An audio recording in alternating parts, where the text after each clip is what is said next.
Para naman sa mga anime fan dyan at mahilig sa pagko-cosplay, tsak na magugustuhan nyo ang kauna-unahang cosplay attraction na matatagpuan dito sa Metro Manila. Panoorin natin ito.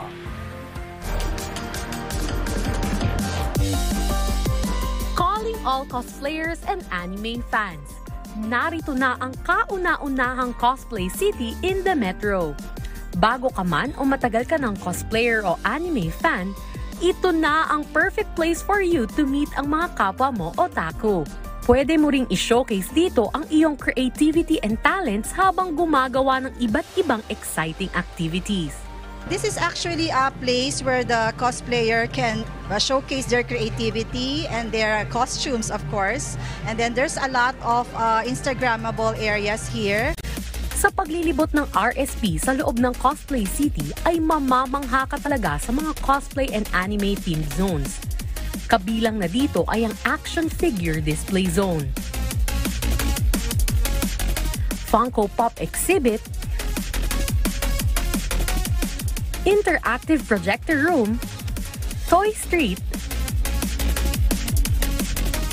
at Tokyo City Vibe Zone na talaga namang Instagram-worthy.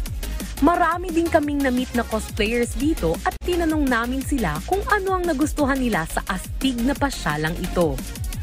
Ang nagustuhan ko po yung mga life-size figures kasi po I'm also a toy collector. Pagkapasok ko sobrang na-amaze ako kasi meron din silang mga naka-display na toys.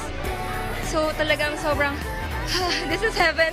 Unang pasok ko pa lang napawaw na ako kasi ganda nung place. Out of the norm kasi siya eh. In here, may kita mo agad yung toy collections, yung mga Funko Pops, yung mga place where you can take photos, and very, very, very Instagrammable. Kung ngayon pa lang ay na-e-excite ka na makapunta at makapasok dito, ito lang ang dapat mong gawin. All they have to do is just purchase requirement of around 1,500. And then 3 persons already can take part in this cosplay city. So it can be redeemed within 7 days. At good news, ito ay open sa lahat ng mall shoppers hanggang September 21, 2024. At pwede pa daw ito ma-extend. Sugoy! We'd like to invite everyone, especially the cosplayers, to come here and you will enjoy it.